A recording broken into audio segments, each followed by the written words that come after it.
ใจกันนี้แล้วว่ามื่อนี้เป็นเมียมามาหอมการหอมงานเมื่อนี้ผู้ใดมาฟังหมอหลอกหมอลำมื่อนี้ก็ขอให้มี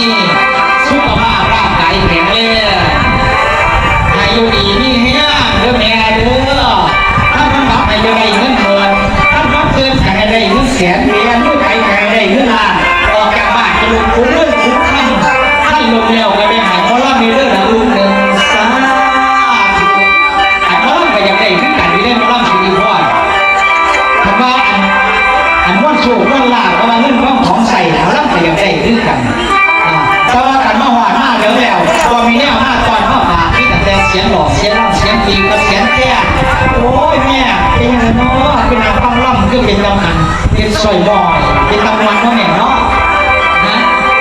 ถ้าเห็ดสอยบ่อยก็เป็นยังไงเราฟังพาเกศเราเล่นแล้วเหมือนหลายตื่นนะไอ้นั่งอุ้มแล้วมันเนี่ยเป็นเสด็จพ่อบ่ายมันว่าเหมือนเนี่ยพระอาจารย์เราที่เอาเป็นรักษาเป็นตะเว้นบอกก็ได้ว่าเรามันเหลือหมักแรงต่ำเนาะโอ้ยพาเกศกับเกศมวนปูมวนปูอุ้ยเขาแห่แล้วว่าอันหาพาเกศมันไม่ให้แห่ฟังแห่ดูหลัง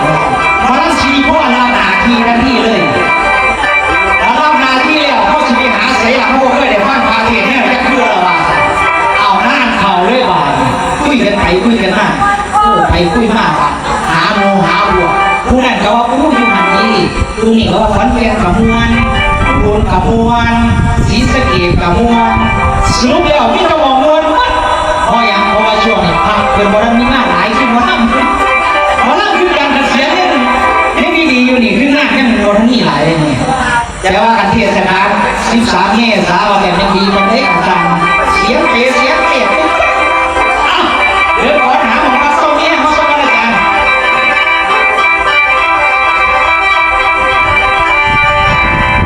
แบ่งบานไม้แบ่งบานไม้มาฟังมาแก่ท่านท่านแต่เราเขาเพียงฟังเราลูกเอ๋เราต้องเงียบในตั้งดูอีกคนสายบ้านเขาแบบนี้แบบเดี๋ยว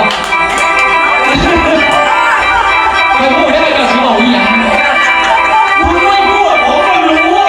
คุณจะพูดอะไรไม่ใช่โยกให้ยังบาดนี่